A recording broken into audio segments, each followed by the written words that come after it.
good evening, and thank you very much for coming to our studio.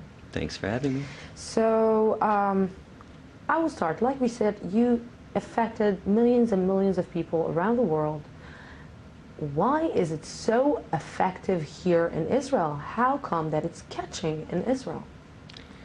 I'm not clearly sure why, but the only thing that I can figure out is that over the years, as I've talked to tens of thousands of people, I've noticed that people who have been oppressed, Jews, Hispanics, women, blacks, they always respond better to this revolution that I'm involved in because they understand oppression. They've been through it. They know what it's like to be treated like nothing, like their lives don't matter.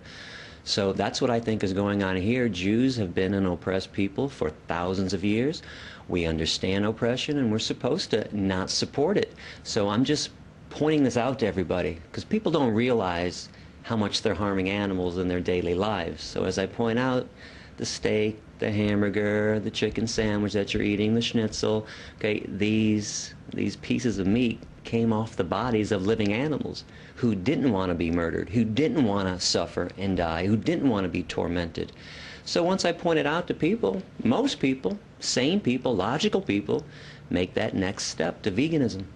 You know, for the last few days or for the last few months, I see a lot of demonstrations in Tel Aviv of people demonstrating against the murder of, and slaughtering animals and eating animals. And but I pass by and I look at their shoes, and they have leather shoes, and I say, okay, this is like, let's say, you have two meanings here. It's like you have this: I'm not eating, but I am wearing. Are they aware? Do they know? Oh, it's by moral standards. No, I don't think they're wearing leather shoes. They appear to be leather shoes because you have synthetic leather that looks just like leather, like you have mock meat that looks just like real meat. I think most people falsely accuse animal rights people of having leather shoes, but they're not. And you'd be surprised. You know, you'd be surprised. New Balance, the shoe company, 50% of their shoes are vegan just by default. Even Nike, and I don't support Nike for some human rights issues, but even 50% of Nike shoes are not real leather. So a lot of people are just assuming that vegans and animal rights people are wearing leather shoes. There could be one other issue at play, though. Some people, in fact, most people weren't raised vegan, so they've gone vegan later on in life. So they might have already had leather shoes. Mm-hmm. Well, at that point, the damage has been done. What's the point of throwing them in the trash when the damage is done and you weren't aware of the atrocity that you were taking part in? So maybe people are just wearing them out. And I do advise people to do that. You can either wear out your old animal skin stuff, or you can give it away. That's what I did when I went vegan. I just couldn't have animal skin on my body. It made me disgusted. It's amazing that you're saying animal skin and not leather. Well, that's what it is. See, we like to use euphemisms, which is why these atrocities take place. So we always want to say leather when it's cow skin. And we want to say, even the terms bacon. What's bacon? You mean pig flesh? So once you start thinking about what we're wearing and what we're eating, again, this is why I say sane people will make a choice towards veganism. It makes no sense, because if you, let's put it this way, I like to explain how this is the biggest Holocaust that has ever existed, and people get upset at those terms. I have to tell you that I am upset about hearing like Holocaust, comparing the Holocaust to, like every single person that heard your lectures, and to hear this Holocaust, comparing it to animals, it's a little bit, well, let me and explain. you know what, and I'm not even Jewish, but it's hurt me. Well, let me explain how this Holocaust is actually worse. I'm offended that we compare human Holocaust to the animal Holocaust, which is the biggest Holocaust in the history of humankind. If you went to the nearest cow or chicken slaughterhouse and removed the animals and replaced them with Jews, you have now recreated Auschwitz. There's no difference. You have a building that exists to dismantle, to torment, to torture, and murder innocent beings. Let's play a time warp game. Let's go back 60, 70 years. You go back to Auschwitz, or you go back to Birkenau, you remove the Jews and replace them with cows and chickens. You still have a Holocaust taking place. In fact, we learned how to kill Jews in the Nazis did because they studied what the meat industry was doing. We've learned how to torture and kill each other because we practiced on the animals first. But animals animals are eating animals, you know. Some animals. And Hold on, 75% of animals on this planet are herbivores. but it's part of our circle of life. No, this is the circle of torture like and death. When you see a lion eating a zebra, Okay. and you're. But I you're notice saying, you okay, have this clothes is- on. And I notice that you have a cell phone and you have a computer. It is unfair to pick one thing that lions do that you want to mimic when you don't want to mimic anything else they do. When lions walk up and greet each other, they sniff each other's ass. When I came in this room, you did not kneel down and sniff my ass. Okay? Lions sometimes kill their young when they're runts. Okay? If a human being killed their baby because they didn't want him, we arrest them and charge them with murder. Could you go to a courtroom and say, hey, but Your Honor, lions kill their babies, can't I? It's But an it's unfair. their survivor. It's an unfair comparison. You're not a lion. And just so you know, lions are carnivores. Humans are not. We are herbivores, 100% up and down. You put a 2-year-old child in a crib with a bunny rabbit and an apple, let me know when the child eats the bunny rabbit and plays with the apple. We are purely herbivorous. We have no carnivorous or omnivorous instincts whatsoever. And physiologically, if your jaw moves from side to side in a grinding motion and you chew, you're 100% herbivore. If you were a meat eater like a lion, your jaw would only go like this, up and down, rip and swallow. If you sweat through your pores to cool yourself, you're herbivore. What is your main purpose? Because most of the world won't become vegan.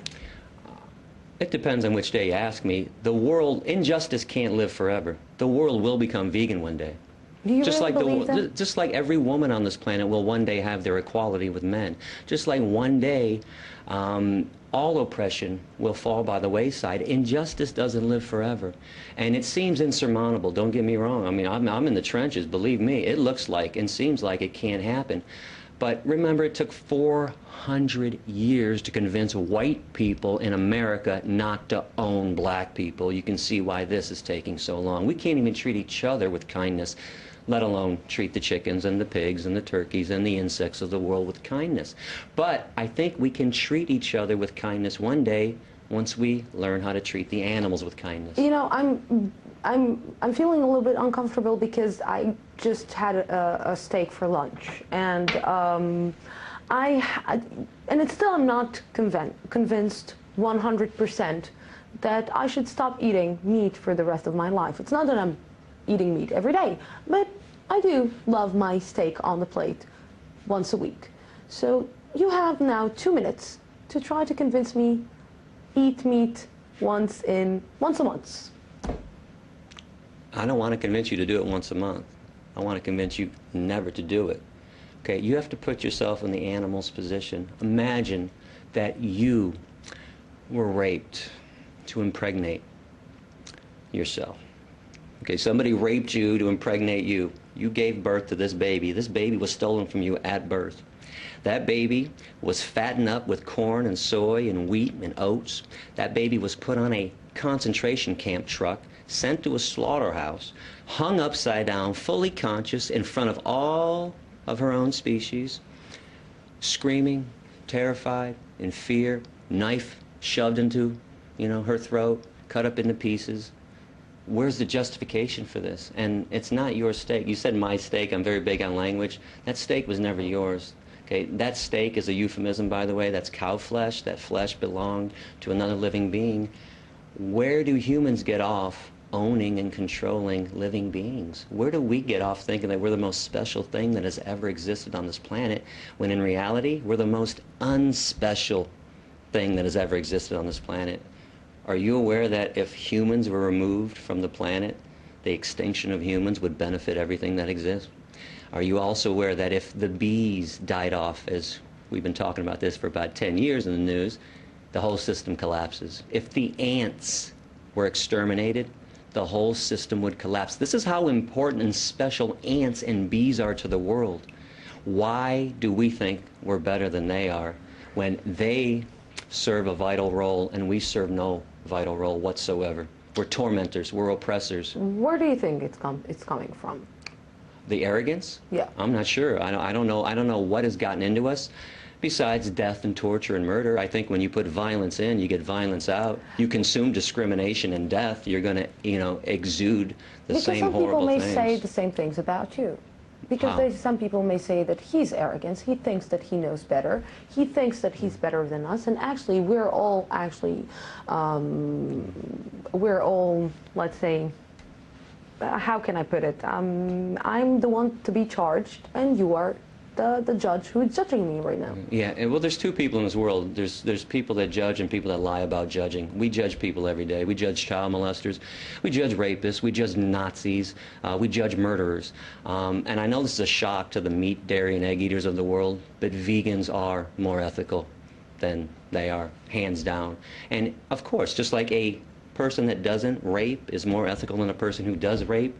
A person who doesn't kill cows, pigs, chickens, and turkeys is better than a person who does kill and torment cows and pigs. Do you think that a person that is not killing birds and chicken and cows and pigs and eat meat, he cannot rape anybody? He cannot murder? No, there are no vegan rapists in the prisons of the world. You go find me a vegan rapist. I'd love to hear about a story. I'll show you prisons around the world full of meat, dairy, and egg-eating rapists and child molesters and murderers and people that rob and steal. In fact, I'll even take it a step further when we talk about health. Go find me a hospital with a bunch of sick vegans in it. I'll show you hospitals full of people with heart disease, cancers, diabetes, osteoporosis, kidney problems, etc., all stemming from animal protein, the main cause of every major disease on this planet, and in addition to all the fat from all the animal products and cholesterol and the saturated fat and the trans. Hitler was a vegetarian. Hitler was not a vegetarian. That's a complete lie. A complete and utter lie from Goebbels, his propaganda minister. Hitler did have a lot of power, didn't he? If he had all this power that he had, why didn't he mandate veganism if he were a vegan or a vegetarian? Do you know that Himmler, the guy that constructed all the gas chambers, was a chicken? Maybe he wanted to slaughter Jews. This is why he had another idea, complete other idea. Two of his biographers, Albert Speer and Robert Payne, talked about Hitler's love for liver dumplings and pigeon, which is known as squab. His main chef, Dion Lucas, wrote a book in 1964, the Gourmet School Cooking Book, and she wrote his favorite recipes, which were all meat-based recipes. This is the power of propaganda, the power of Goebbels, still alive and well. Do you know why people think Hitler was veg? Goebbels wanted to make Hitler seem as peaceful as somebody else in the world at that time who was loved and adored. And his name was Mohandas Gandhi. And Gandhi was vegetarian. And Goebbels would say, wait, Hitler's just like Gandhi. He loves animals too. And he's peaceful to the animals and he's a vegetarian. He's not. And just so you know, all the concentration camps did have animal slaughterhouses there too. And when the Allied forces came in to rescue the Jews and the Gypsies, they left the animals behind. This is why I call this the world's largest and longest running Holocaust. The animal Holocaust was happening long before the Jewish Holocaust, during the Jewish Holocaust, and it's still happening today. Every second, just so you know, of every minute, of every hour, of every day, female animals are raped to impregnate them. Every second, animals are being killed. Every 60 billion animals every year. Do you accept, or do you understand, or that people are calling you terrorist? Sure. What else are they going to call me? You couldn't sleep at night if they called me a compassionate human being, because I'm calling them out.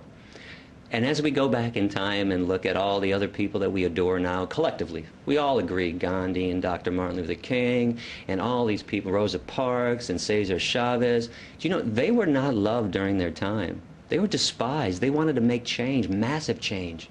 It's only later on that a society looks back at revolutionary activists and says, oh, man, he was great. He was just trying to bring peace and justice. I'm trying to bring compassion to this world. It's amazing that I'm called a terrorist. And if I'm called a terrorist for saving animals, what do we call people that kill animals and torture animals and eat animals?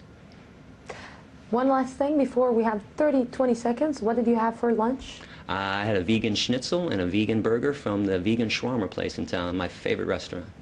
Vegan schnitzel, vegan shawarma, vegan schnitzel, vegan hamburger. Gary, thank you very much. Thank you.